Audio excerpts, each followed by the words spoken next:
Hello! Ethan back here with King's Castle Tech, and I'm here for an update on my computer. So, there it is right now. I got a new motherboard. It's an Asus Z97 Pro Gamer. I don't know why, I've always liked the Asus motherboards. And it actually matches what the color theme is going to be, like red and black. Because the other motherboard was black and white, and that didn't really work all that well. Unfortunately, it still doesn't work. But I do know what happened. So, where do I start?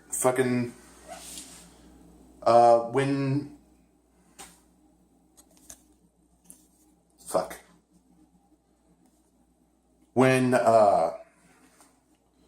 your PC encounters a blackout or a brownout, the power supply is responsible for shutting off the power before the voltage goes below what's called ATX specification.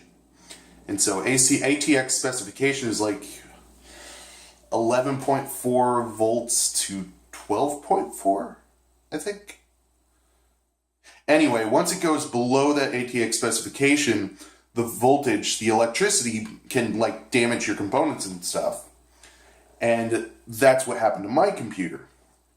The thing is, since the power supply is responsible for shutting off the computer before that gets too dangerous, usually things like components getting damaged by voltage just doesn't happen. Unfortunately for me, EVGA in their G2 series cheated on what's called hold-up tests.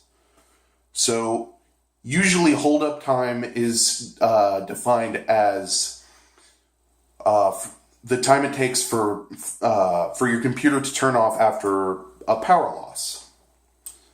So say you have a power supply whose time it takes to turn off after a power blackout is 20 seconds. The thing is, that is the wrong definition. Hold-up time is actually the time it takes for the voltage to go below ATX specification. The specifications I was talking about before.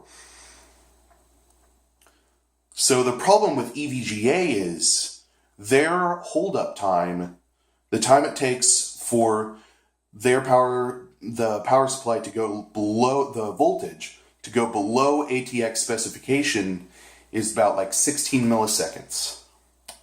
But the time it takes for it to turn off the computer is 20 milliseconds. So now you've got the voltage under ATX specification damaging components on your computer before the power is shut off. And now that's what happened to me. I'd heard that, my power supply was untested. What was tested was the 550 G2.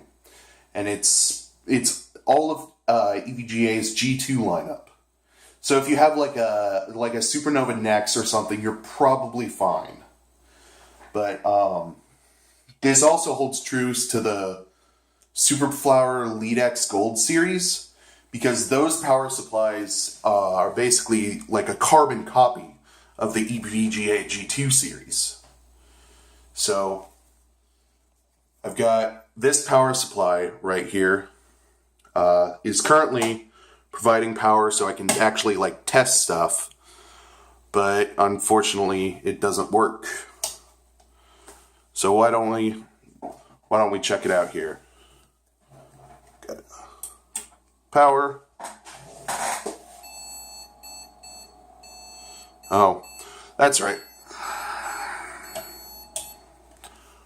Well, let's just say I'm an idiot. I pulled out the RAM to, test if the little speaker right there was working. So let's hurry up and put some RAM in there. Well, now we know that fucking speaker works. This motherboard is weird. It has only one clip for the RAM. And I'm like, what the fuck is going on? Hold on, I need like 2 hands for this.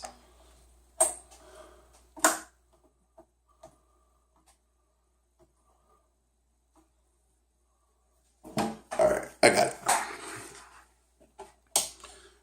Now we can get this going.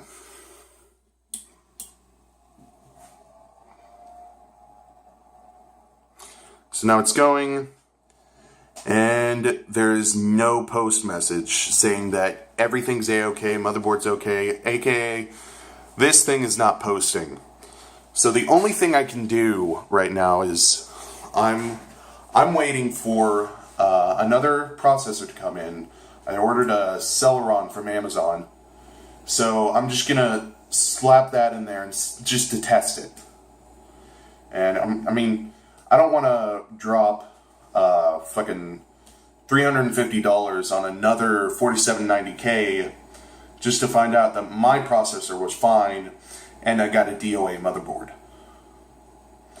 But I can't really test that right now, so I just have to wait till it comes in. And that's one thing I'm doing.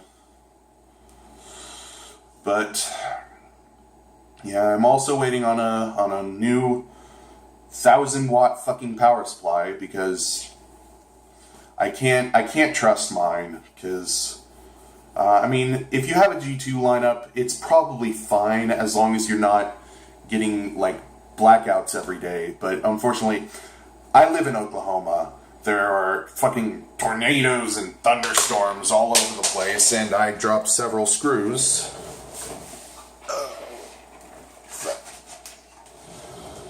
But since there are so many storms, I cannot rely on this power supply. I can run on this 750 watt right here for a while, but I can't rely on that G2. So I guess I'll probably have to sell that if I can, and see if I can get, well, actually, I'm already getting a power supply in. Also, second thing, as you'll notice, I have another case in there, and that's over there is the box, DIY PC J180. It's so far, I love it. It's a really good case. It's not like the most structurally sound of cases, but I mean, it works. I mean, it has a beautiful power supply shroud. I mean, I've never had a power supply shroud, but the reason I got a new case is fucking, there's a foot broken off of this one. Where the hell is it? Yeah, see how it leans like that? If I can find the damn thing. I was actually fixing to give this case right here to a friend of mine, but I can't find the leg to it right now. But yeah, that's how it's going. I didn't do a video of like putting this stuff in or like a review on the motherboard because my editing computer's not up. So I might do a review on the motherboard, I might do a review on the power supply, but mostly I'll probably I just have to wait until my computer's back up. But the only problem with this case is originally it's not water cooling friendly, even though I have a water cooler. I mean, I went on PC Part Picker to find one, and it said it was completely compatible. I was like, okay, I'll buy it, but it's not. It's it has places for 2 120 millimeter fans, but it's not supposed to have a friggin' water cooler in there. So I mean, it has 2 5¼ bays right here, and now I can't use those because I do have a CD drive and a a USB 5 1/4 inch thing, front, whatever it's called. But I have those that I wanted to put in there, and now I can't because my 5 1/4 bays are taken up by a friggin' radiator. So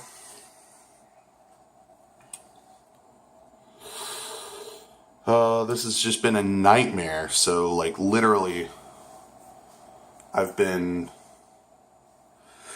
in and out with this for 3 weeks. It's literally been 3 weeks since I've actually gamed on a computer. I'm literally gaming on I've just been playing my fucking Xbox One because that's all I have. But yeah, like the video if you liked it, dislike it if you disliked it, and I will see you in the next video. Hopefully it will be when my computer's back up.